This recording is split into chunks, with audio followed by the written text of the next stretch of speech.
A new piece where the listener is invited to consider the ubiquitousness of surveillance. Ever been to one of those spiritualist shows where they channel people from the other side?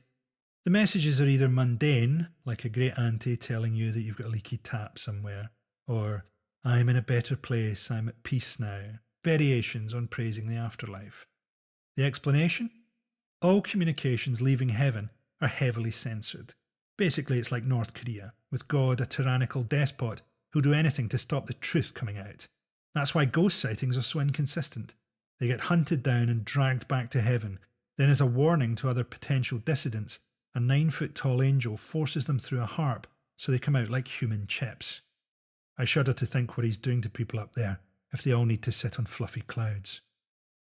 As above, so below. We live in times of increasingly ubiquitous surveillance. This erosion of privacy is something my girlfriend feels particularly strongly about. And I mean 2 whole pages in her diary strongly. Of course, there are things we can do if we want to stop others spying on our internet activity. Personally, I'm old school and tend to opt for marbles on the stairs. I'm actually glad the government spies on us online. With them wanting less and less involvement in our health and education, it's reassuring to know they're still so interested in our thoughts. Consider the irony of having privacy settings on social media. Next time you set any social media to private, the honest thing would be for a pair of pincers to rise up from the motherboard to chop your fingers off. Some people see social media as a net gain for resistance movements in terms of helping them to bypass conventional media, share information and organise.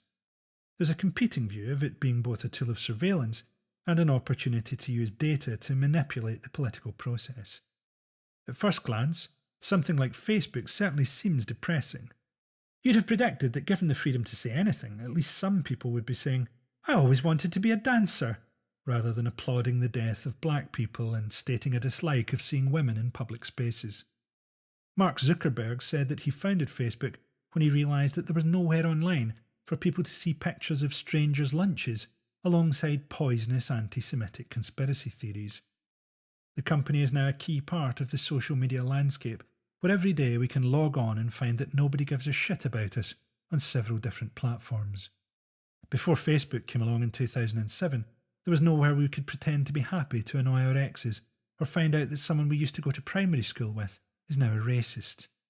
The platform is exactly what you'd expect an adolescent, drunk, privileged white male to invent. A device to pipe doubt, anxiety and fear directly into the pocket of every woman on the planet. Facebook uses a special algorithm to make sure that when it suggests people you may know, it always includes one ex-partner, someone who has stalked you since school, and at least a dozen people who you'd cheerfully describe as your sworn mortal enemies. Stalkers groups have complained that social media has taken the thrill out of their hobby and lament the decline of classic skills like the ability to use binoculars one-handed. Indeed, in 2010, my Facebook was taken over by a malicious sex predator when I suddenly remembered my password. Constantly trying to innovate, the company recently put a button right in the middle of its app that shows you stolen goods in your local area.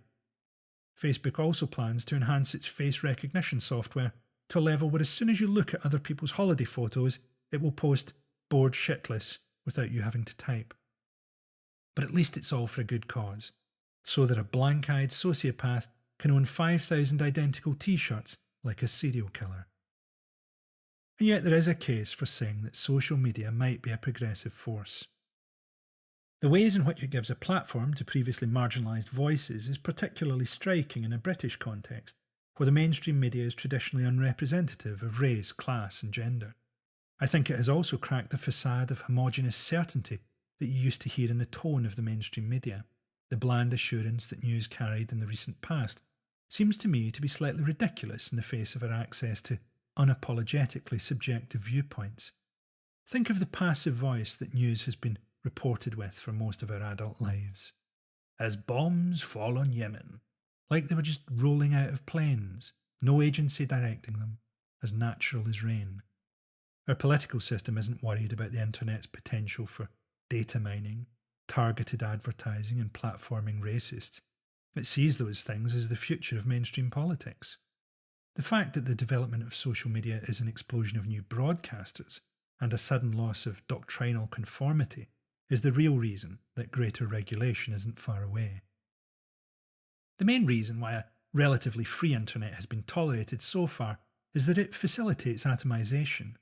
The things that have caused the biggest establishment panics in my lifetime have all involved people physically getting together.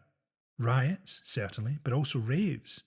When I was a teenager, the country was seized by a moral panic about New Age travellers. And every night one summer, the evening news would report on the latest movements of some goths in a van.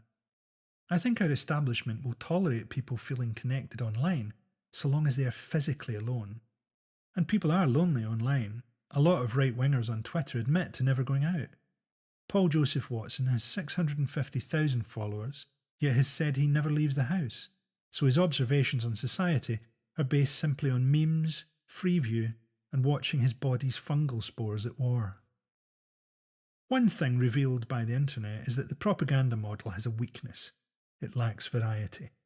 Social media could destroy mainstream news sources, but it's surely far more likely, given their relative resources, that it will be co-opted into providing a broader spectrum of conformity. Newspapers and television are, after all, produced by people with budgets. The internet response is produced by hopeful bloggers eating pound shop custard from the tin.